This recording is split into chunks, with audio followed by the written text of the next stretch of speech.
Hey all, a very happy Diwali to you all and welcome to Resetting Mindset channel. So, so as you all know by the title of our video that today we are going to talk about how to tackle demotivation. So I'm first going to start by letting you all know what demotivation actually is, and I'm just going to give a short brief about demotivation. So being demotivated is actually the worst feeling in the world, okay?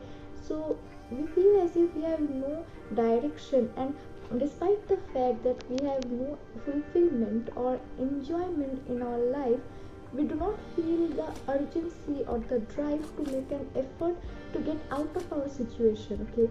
So basically demotivation is a lack of interest or enthusiasm in our work or studies or in our life. It could be anything, okay? So we could feel demotivated about literally anything and at any point in our life.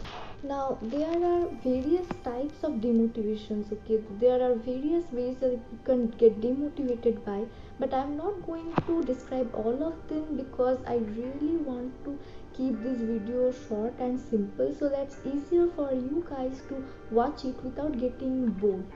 So I'm just going to give you a very few examples, some of the common ones, and I'm also going to tell you the ways by which you can prevent it or you can get over it, okay? So let's start with our number one. So the first one is demotivated by fear.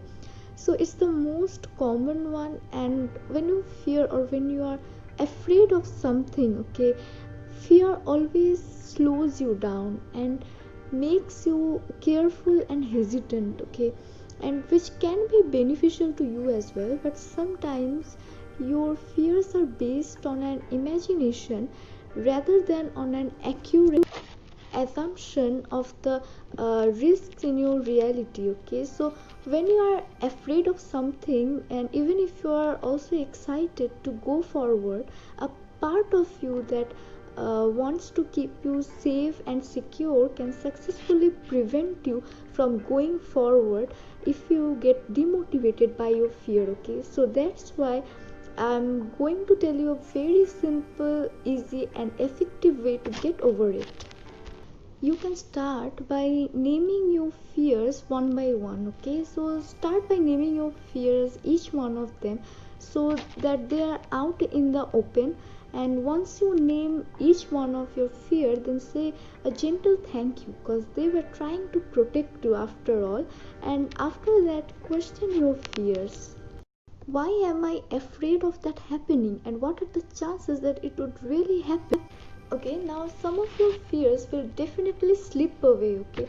Now look at the fears that are left, if any, and then question them, okay?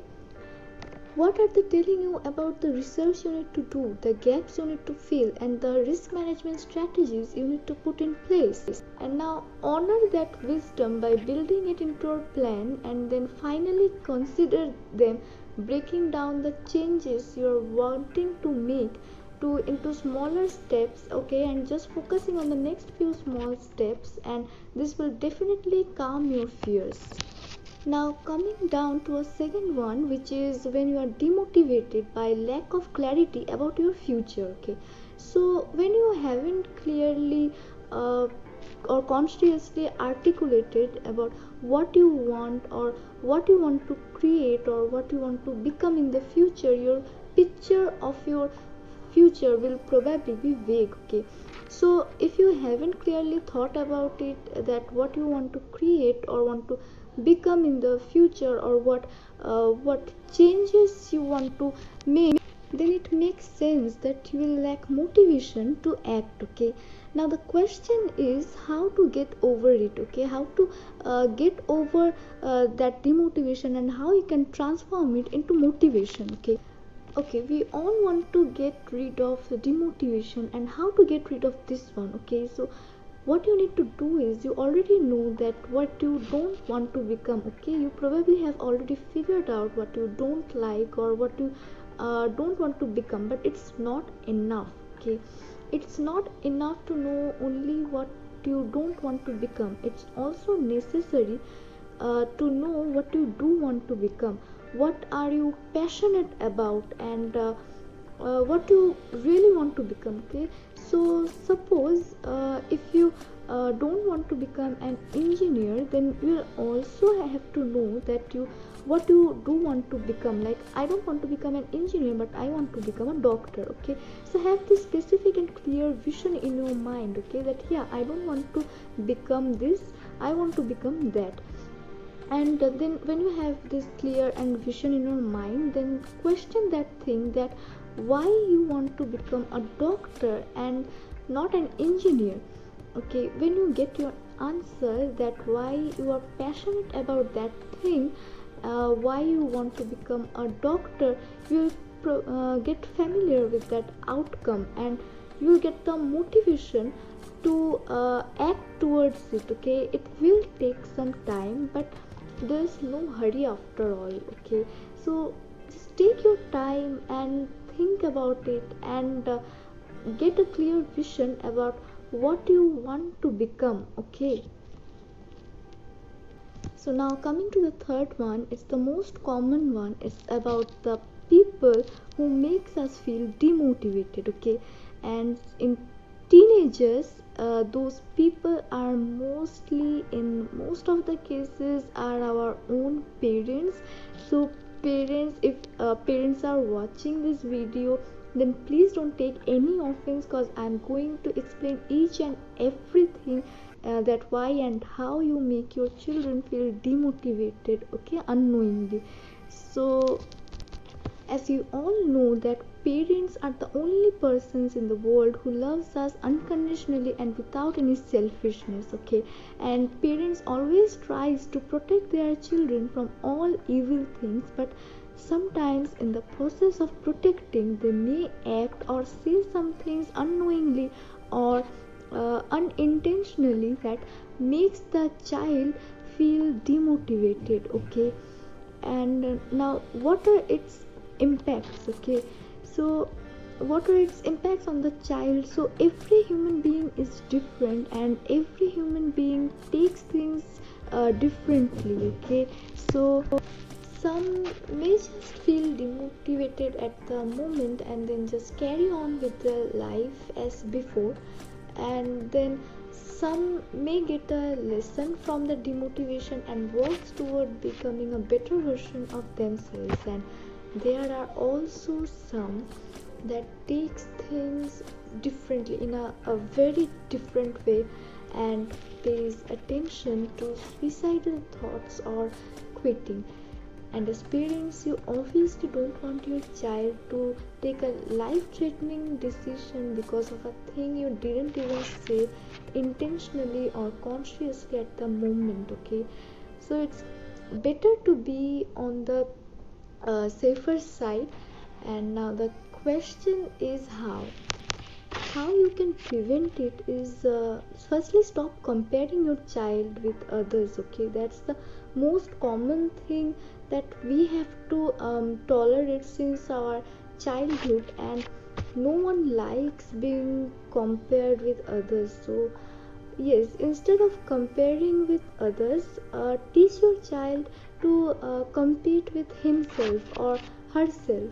And so how you can do it is, suppose your child has got 40 out of 50 in geography. Okay, let's just suppose this, and his best friend has got 48 out of 50. Okay, so instead of scolding or nagging him or her, that your best friend has got 48 out of 50, why can't you get 50 out of 50, what's wrong with you, can't you see and learn from your best friend?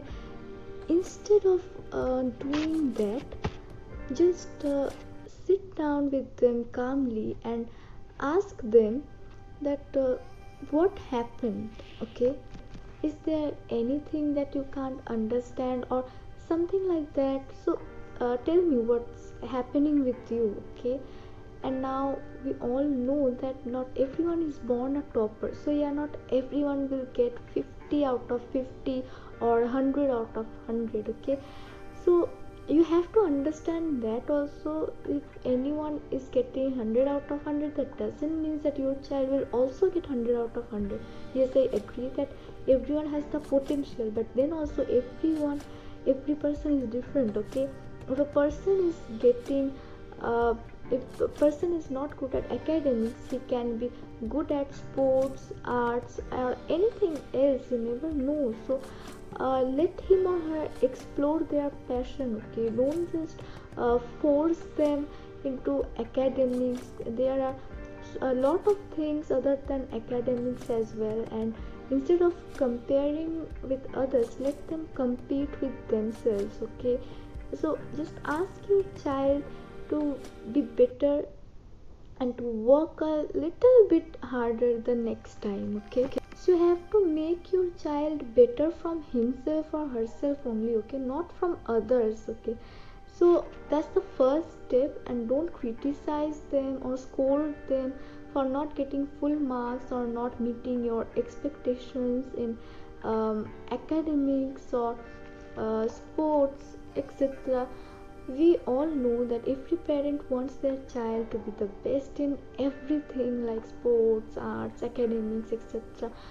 But not everyone is born a topper. Okay, so just motivate your child that whatever he or she is doing, they are the best. Okay, when you motivate them, they get the enthusiasm to act better the next time. Okay, so motivate your child even if he or she fails in something or is not doing well in something. Just motivate them. Okay, and for those children who feels demotivated, I just have this piece of advice for you guys, that always have this intention in mind. No matter how much demotivation I have to go through my entire life, I will never let that affect me in any way. Honestly, you can never stop demotivation coming your way. Okay, so better you just have this intention in mind, and no matter how much demotivation you get or you receive, you will always